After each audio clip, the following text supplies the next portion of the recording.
Since the rise of COVID-19, there's unfortunately been a rise in awful, awful attacks and hate crimes against Asian Americans. It's been reported that Asian American children as young as 2, as well as the elderly, have been targeted with these attacks, and they aren't getting the coverage and the attention that they deserve. CNN did, however, offer up some ways to help combat this, such as not resharing memes or jokes, using proper terminology when you discuss the virus, and demanding elected officials that they would condemn racism. So, Jeannie, I know that there's actually an issue that you wanted to talk about. How have things been for you? I'm glad we're talking about this because I love that our show is always going to bring to light all the injustice and all the racism that takes place. It's hard to keep up with all the news every single day. And so even though I recognize that we live in a society where racism is rampant, obviously I know the Asian community isn't the only one in pain, but just in the last few weeks, like you said, Aid, just experiencing directly some of these hateful acts have been very heartbreaking. My dad faced a lot of hostility just on walks around his house. My makeup artist, Utsme, was attacked. I get death threats in my DMs and my emails. People, what are they saying? People recycle back articles about me, like literally, and it's literally targeting the word Chinese. Like if I have spoken about being Chinese, then they bring that back to, this is why this is your fault. So don't post these messages about what we should be doing or how we can be saving money when this is your fault. My family friend actually went back to school, went to go get her books in her locker and was assaulted there, being blamed that the whole school was shut down because of her. And it's just, it's so hard to listen to this because there's a fear that has been placed on an entire race, because obviously we know that using the word Chinese flu the Chinese virus is not appropriate, nor making jokes like Kung flu and things like that. But right now we're so afraid and we're so unsure of there's so much confusion around this that I understand that people need a place to blame, or they just feel better understanding a source to blame. But when we call it that, we're placing all of this anger and confusion on an entire race of people. So it's crazy to see, for me, in my mind, 2 groups of people that are being attacked. One are the Asians and one are the Asian Americans, which are 2 completely different groups, because one doesn't naturally, if I'm honest, they don't speak out for themselves and literally will either wipe the spit from their eyes or dry the blood from their face and don't say anything in their households. So it's accepting it and teaching the generations in their home to do that. And then the Asian Americans are doing their best to speak up. And then I feel that sometimes it is hard because of, I think it might be the dialect, but I don't feel that all Asians also band together. At the same time, we've talked about this on the show many times on how important it is for us to put an end to finding any humor in this, or obviously any inappropriate jokes and slander that's made. You know, we've talked about how if your friends are making these lightheaded jokes, and, you know, even me and Jay, of course, if we're posting something, we're always getting messages about like, oh, Jay, you gonna catch that corona? You're, you know, now you got both of them in your house. Like, what are you asking for? Like, and it's so hard to have that conversation in Instagram comments. Like, I'm not about that, because you just never win. If I'm going to have a conversation about it, it's either going to be in something I write or here, you know, in an area where we're going to talk about this as a whole to understand why it's wrong and how to place this confusion and what to think about, you know, our allies getting hurt or the racism that already exists and why we're adding to it. Like, when I get out of this, I'm really excited to make eye contact with people again and not have to be afraid because of this added racism. So I have a question. Why do you think this isn't getting as much coverage as it should? It actually is. I mean, in my world, right? So obviously, internet for me works on algorithms. So for me, every day I'm getting inundated with attacks by the hundreds in different areas. And then, of course, now you are also seeing headlines where there's Black and Black Americans getting attacked in Asia because of the racism on racism now, because this group is afraid, so now they're blaming this group, and it's just compounding the already racism that exists. So, Tamara, there's news everywhere about it. It just needs to be spoken about more often. I have what I think could be a difficult question. You said about talking about it, and we've talked about this on the show before, where You've spoken about just wanting to be able to converse with people about why are they racist and why, why do they feel this way? Why do they have those thoughts? And I think, I feel like that concept, I've always felt like that for Black Americans, that's just not a burden that we need to carry upon ourselves. Do you still feel that way now that the attacks are far more real? They're in the reality base versus theoretical at the time of our previous conversation. Yeah, that's a great question, Amanda, because I felt that conversation with you, and I heard and felt your anguish with, that's not my job to teach you what you should know. Like I'm done with that. I feel that too. And that's why, for me, everybody's going to treat the anger differently. I do think for some reason I process better when I just understand why a person feels that way. I don't agree with it, but if I just understand where it came from, then I'm able to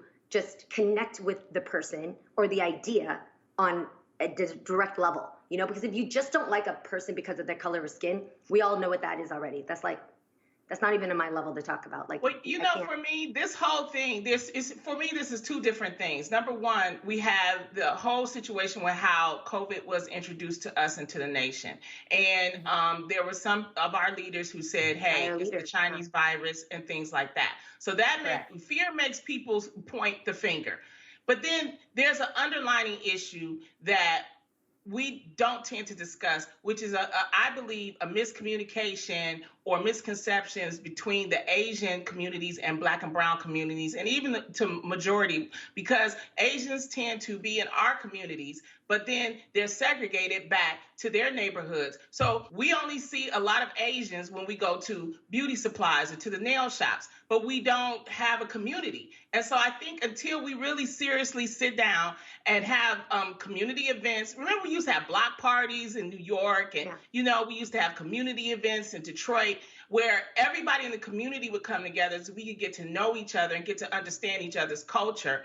But there's an underlying thing that's happening that we're not discussing. And until we actually try to come together and understand each other's cultures, in a way, Jeannie, you and Jeezy are kind of becoming a symbol of when you put two cultures together, what happens with that. But until we have those conversations about, the differences between Asian cultures and Black and brown cultures, you're still going to have these misconceptions that when you have a virus, now everybody mad at y'all. I actually saw something on Amanda's Instagram, and Amanda, if you could help me explain this. I think it's important, like Lonnie just briefly touched on right now, about elected officials speaking up and condemning racism. They were actually saying that they wanted to test the vaccine for this virus on Africans. And what was the conglomerate it was two French physicians that were having a public conversation on television where they felt like the best place to test this virus was on the continent, because they said that they don't have the same restrictions and protective gear. I don't know. They came up with some malarkey. And who was the person that spoke out against it? It was the head of that big company. The World Health Organization. Thank you. That's the word I was looking for. The head of the Health World Organization. The WHO. There we go. Literally spoke out. And when you watched what he said, it was on Amanda's Instagram. He literally said, we condemn any sort of racial, of any kind of racism in general.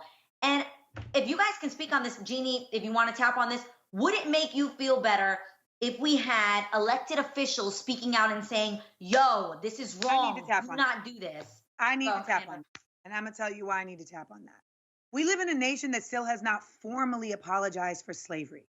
Mm-hmm. So we have to acknowledge that this is not a country that has ever truly even acknowledged the racism that it's already practiced. And by the way, we're not even discussing the other groups that have been affected by this. Like, I haven't seen any coverage on how COVID-19 is affecting the immigrant children at the border who have been at the border in cages, et cetera. In cages. So when I hear about, like, do we need to have elected officials condemn racism? It's like we still have elected officials that are making Confederate holidays, okay? That still want to have Confederate flags up. So it seems very disingenuous. Let's say white supremacists It seems are very fine disingenuous people. to all of a sudden now be like, oh, by the way, we condemn racism, because what it feels like is we only condemn racism against this particular group. Yes. And for this particular reason. And the reality, though, in my opinion, this is really a time where I think a lot of different ethnic and racial groups who suffer racism do not see their struggle in other groups. Yeah. And so when other groups are feeling these same issues and oppressions and discriminations and assaults on a regular basis, they come up with reasons why that's them and it's not us. Yeah. But any day and any time, we don't know the circumstances, it can flip, because that's the way this world has unfortunately been operating for so long. So I think that this is a time where we need to have a higher level of compassion and awareness for the fact that all people of color are affected by racism in various ways that at any time can be deleterious to them in the same way it has been to other groups that they have previously shunned. Yes. And this is the thing, when we speak about this, like what we're speaking about now, just because maybe Amanda speaks, through the Black point of view, you as a viewer should still understand that can affect you. But the minute she says Black, or the minute Munchkin says Hispanic, everybody wants to, that's not me. We're only speaking from our experience and from our perspective, because that's the race that we are. But if tomorrow, God forbid, it was like an attack on people from Poland, it could be your group. Like we have to look at each other as humans. And once upon a time, it was an attack on people in Poland, the Holocaust. Right. Exactly. Completely. Exactly. So and again, we have to recognize that. Yes. And I want to touch on what Lonnie said. You're right. I love that you brought up underlying conversations that are not being had, that should be had, and this is bringing it to light. Jay and my relationship is clearly just an example of our own individual lives. We are not telling the story for everybody else's experience, right? So we're not responsible for that. But what we do need to respect is each other's cultures and what we're learning about it together, like we should be in the world, right? If I sit down with Adrian, if I go to your house and I experience what your family does, that's your family and what you guys do. And I might get some cultural ideas from that. But at the same time, we're just teaching each other and influencing each other. So that does need to happen more so in the world of allies, right? If you should have friends of different races, first off. I always say, if you look at your circle of friends and they're all one color, something's going wrong, because that's not what the world looks like. So you're only getting one linear experience. And the second thing that is the underlying conversation is what I want to have with Asians, my people out there. No matter what race you are, stand up for one another. It doesn't just mean if you're just Japanese, stick for Japanese. If you're Asian, stick up for Asians. And as a person in this community, in this world, stick up for everybody else who faces the type of hurt and pain that we're getting now.